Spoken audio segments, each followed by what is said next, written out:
Bom dia, sexto ano, tudo bem? Semana passada a gente começou então a entrar no segundo bimestre. A gente começou então a falar sobre práticas, o uso do solo para as atividades humanas, né? A gente falou um pouquinho das extrações, né? Das práticas agrícolas e as técnicas que são utilizadas para essa extração agrícola, né, para essa prática, como a drenagem, a irrigação, a adubação. Hoje a gente vai começar a aula nesse modo, né? Então eu peço que vocês sempre acompanhem a videoaula pela apostila, tá bom? Hoje a gente vai falar um pouquinho de extração mineral. A gente já falou então, né, que além da matéria-prima que a gente obtém a partir do solo, são as plantas, né? Então a gente tira toda essa questão agrícola, toda a agricultura que a gente usa, né? O solo é um super aliado, mas o solo também é um lugar que vai nos trazer os materiais extraídos diretamente da crosta, como por exemplo as rochas, os minérios, o petróleo, os metais, né? Tudo isso é feito a partir da extração mineral, né? Que é feita hoje de uma forma muito errônea, principalmente no Brasil, né? Você tem um mecanismo de muita exploração e não de conservação do ambiente, mas esses produtos são super importantes para o nosso dia a dia, para essa conformação de sociedade que a gente se fez, né? O computador que eu estou usando, o papel que eu estou fazendo aqui, o lápis que eu estou escrevendo, tudo isso precisa e exige uma extração mineral, né? Então, esses produtos que a gente usa no nosso cotidiano a partir de minerais, né? Então, geralmente eles são extraídos de rocha e eles fazem parte de um depósito mineral, né? Quando esse depósito mineral ele é de interesse comercial, como por exemplo o minério de ferro, alumínio, entre outros, ele fica sendo conhecido como jazida. E o material retirado é chamado minério, né? E a área explorada é chamada de mina. E aqui no mapa a gente tem um dos principais minerais explorados no Brasil, né? E as localizações dessas minas, né? Então a gente tem o Pará com manganês, a gente tem o Sul aqui com carvão mineral, que é super importante para as termoelétricas, então para a manutenção da nossa energia elétrica, principalmente quando as hidrelétricas não dão conta, né, do déficit, principalmente na época de seca. E muito mais, né? A gente tem muitos minerais aqui, vocês podem olhar no mapa. Então, o tipo de mineral a ser explorado, ele pode ser através de mina subterrânea. Então, esse mineral, ele pode ser explorado através de uma mina subterrânea, né? Ou então uma mina a céu aberto, que é onde se faz um processo que a gente consegue visualizar, né? A gente tem aqui um exemplo, essa daqui, ó, é uma mina a céu aberto, né? Então, ela não é subterrânea, a gente consegue visualizar. Mas sabe essas minas que a gente vê até nos desenhos, que tem que descer, e tem trilhos, e tem isso, são as minas subterrâneas, né? Ah, mas a extração mineral ela também pode dar de uma forma mais manual, né? Com ferramentas rudimentares, como a bateia, que é esse instrumento aqui, né? Então, normalmente quem faz essa extração mineral de forma mais manual é chamado de garimpeiro, né? Principalmente para o ouro, né? Mas para as pedras preciosas também existem muitos garimpeiros, né? Os minerais eles têm sido explorados de forma, né, a gerar então, a levar uma escassez desse minério no mundo, né? Onde muitos já estão em fim dos seus recursos, como por exemplo o alumínio, né? E vários recursos estão simplesmente acabando, né? Porque essa exploração não é feita de uma forma planejada e consciente, né? E também não visa a conservação do recurso, né? Então, a gente está vivendo hoje um paradigma muito forte em relação a isso, né? Como é que a gente vai conseguir fazer desse lugar não exploratório e sim conservatório, né? Então, como é que a gente vai conseguir conservar esse recurso com uma sociedade que exige cada vez mais, né? Então, por isso, esse consumo consciente nosso, tudo leva a essa questão mineradora, né? Então, assim, um consumo consciente faz com que a gente precise menos de recursos, né? E se a gente precisa retirar recursos, menos recursos da natureza, a gente também faz com que essas mineradoras precisem trabalhar menos, né? Que esse recurso da natureza precisa ser retirado de forma menor, né? Mas essa sociedade que a gente está hoje, né? Serra Pelada, gente, é um exemplo de mina a céu aberto que foi um dos maiores garimpos que existiu na década de 80 e de 90. Né? Isso aqui é uma imagem, né, super forte, assim. Eu vou até colocar um vídeo para vocês depois. E isso aqui é o que se tornou. É um lugar assim onde muitas pessoas, mais de 100 mil pessoas, foram para o Pará em busca desse ouro, dessa fortuna, né, dessa riqueza, de se tornar uma pessoa rica. Muitos não se enriqueceram, a maioria não se enriqueceu, né, porque eles ganhavam e gastavam nesses lugares. Então, assim, trouxe muita violência para os lugares. A cidade chamava Curionópolis. Né? E isso aqui ela hoje, né? Ela não é mais minerada, não. Mas assim, trouxe muita doença, a gente trouxe muita, porque usava o mercúrio, então, para retirar o ouro dessa rocha. Eu vou colocar um vídeo para vocês, isso é bem legal.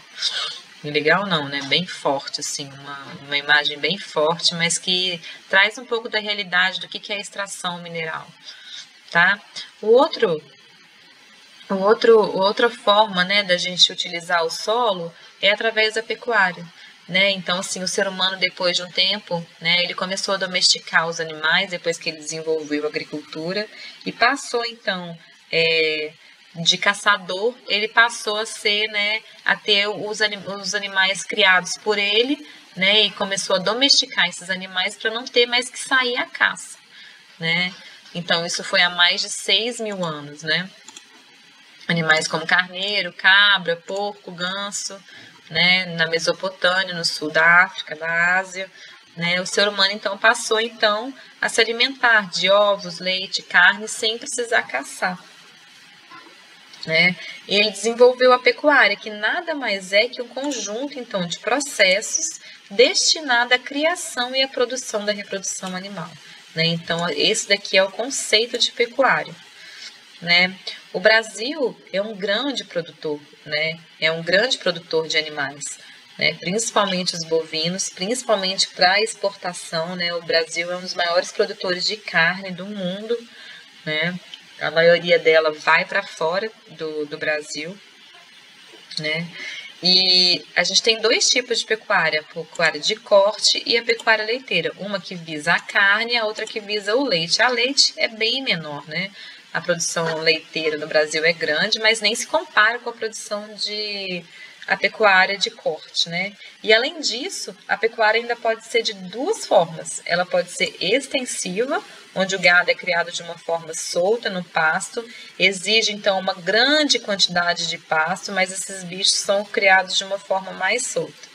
E a outra forma é a forma intensiva, né, onde o gado fica confinado num lugar e ele se alimenta então basicamente por ração e não por pasto, né, por braquiária, que é esse maior alimento aqui dos bovinos, principalmente. Né? E aí aqui a gente tem umas práticas agrícolas, principalmente na região seca, né, que isso se vê no Nordeste, principalmente. Eu recomendo, então, a leitura de vocês, tá bom? E a atividade que a gente vai fazer um pouquinho mais pra frente, mas vamos continuar um pouco, só pra gente não perder tempo, já que a gente tem, né? Então, vamos falar um pouquinho das atividades, dos impactos das atividades humanas no solo. Né? Então, a gente está falando da extração mineral, a gente está falando de pecuária, a gente está falando de agricultura, e todos eles, né, são feitos assim, se não tiver uma consciência e uma estratégia, né, isso pode causar grandes danos ao solo e à natureza em geral. Né? Então, quando a gente atinge o solo, a gente está atingindo outras áreas. Né? Um dos exemplos que eles colocam aqui é o impacto ambiental que aconteceu em Mariana, em função de um derramamento de quase 34 milhões de metros cúbicos de rejeito de minério de ferro. Né? O rejeito nada mais é que o minério de ferro processado. Então, quando esse minério é retirado da mina, ele passa por um processo ele é triturado, né? Ele vai ser triturado, lavado, o ferro, então, é retirado, o minério de ferro é retirado, e o restante, esses componentes que estavam, então, agregados ao minério de ferro, eles são depositados nessa bacia de rejeito, né? Nessa lagoa de rejeito, que é onde que a gente viu a imagem, até agora a gente viu de Brumadinho, que foi uma imagem super forte, né? E esse material todo, então, foi levado e foi lavando tudo e foi até o município de Regência, no Espírito Santo, né? O Rio Doce, então, praticamente morreu, né, pela grande quantidade de rejeito. Isso foi muito impactante, né? Isso é um impacto que a gente não tem noção e não sabe dizer aonde essa lama pode ter, o que essa lama pode ter feito com vários ecossistemas ao seu redor, né? Isso é muito forte, né? Esse impacto foi muito forte, né? Então, o ser humano ele pode interagir com o solo de diversas maneiras, com práticas agrícolas, pecuárias, extração de minérios, né? E essa interação também se dá por meio da construção de estradas, de cidades, né? Então, a pavimentação dos lugares, né?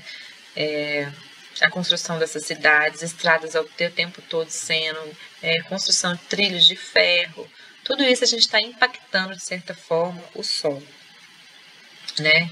Então, essas atividades, elas podem comprometer a estrutura física, diminuir a quantidade de nutrientes, alterar as características, a porosidade e a permeabilidade do solo, né? Então, vai prejudicar o desenvolvimento de vegetais, a sobrevivência de outros seres vivos que dependem, então, desse lugar, né? Então, vamos entender quais são. O primeiro e mais forte, gente, é o processo erosional, é a erosão, né? Isso aqui é uma imagem, olha só. Essa estrutura aqui que a gente está vendo, isso aqui tudo, é chamado de vossoroca, né? Essas são vossorocas, que elas acontecem na natureza de uma forma natural, mas muito mais lenta, né? Isso é causado principalmente pela chuva, né? Só que o ser humano, degradando o ambiente, retirando a mata nativa, ele faz com que esse processo se dê de uma forma muito mais acelerada, né? Então, quando acontecem essas vossorocas, tudo isso aqui é levado pela água, né? Então, todos os nutrientes desses lugares, dessa vegetação, ele é levado, né? Então, assim, isso aqui empobrece demais o solo. Fora que, tipo assim, a quantidade de sedimentos que são levados por aqui vão todos assorear o rio, né? Então, assim, eles vão todos em direção ao rio, causando, então, um processo de assoreamento deles. Então, isso é muito sério, né? Tipo, não é só uma vala gigante que tá aqui, não.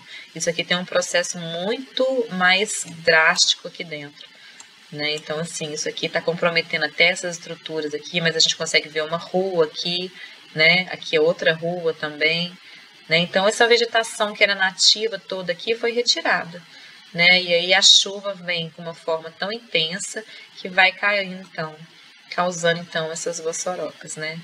Quando a erosão é causada pela chuva, ela é chamada de pluvial. Uma erosão é chamada de erosão pluvial. E ela é muito intensa, né?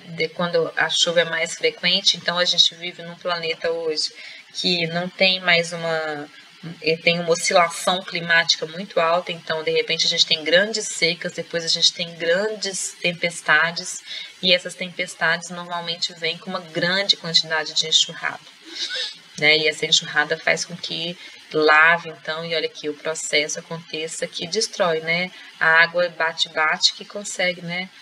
Não tem uma frase? Água mole, pedra dura, tanto bate até que fura.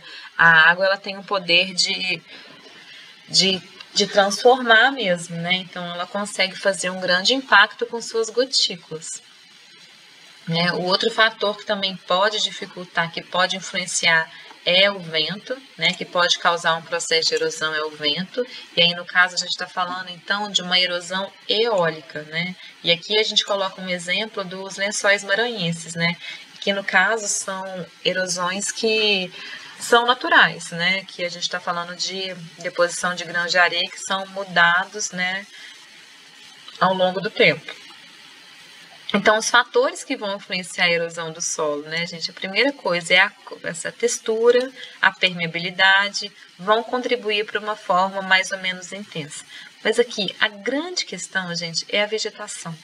Né? Ela é o principal fator que protege o solo, né? Então, assim, quando a gente retira a floresta, quando a gente retira a mata nativa que tá nesse solo, a gente está colocando ele, né, em suscetibilidade em relação à erosão, né? Então, assim, porque o solo, a vegetação, ele diminui os impactos da gota de chuva no solo, auxilia na drenagem da água, principalmente com a questão dos enraizamentos, né, das plantas, e melhora a sua estruturação, né, uma vez que as partículas ficam mais aglomeradas e mais próximas à raiz. Então, assim, a manutenção dessas florestas, né, dessas matas nativas é super importante. Né? Então, assim, a gente tem que fazer essa retirada de uma forma muito consciente. Então, aqui nessa estrada, né, o que você acha que poderia acontecer na encosta dessa fotografia se não houvesse a cobertura vegetal sobre o solo? Se essa cobertura vegetal não existisse, né, com uma inclinação dessa que a gente percebe, né, se essa vegetação não existisse, provavelmente esse morro já estaria completamente erodido, né?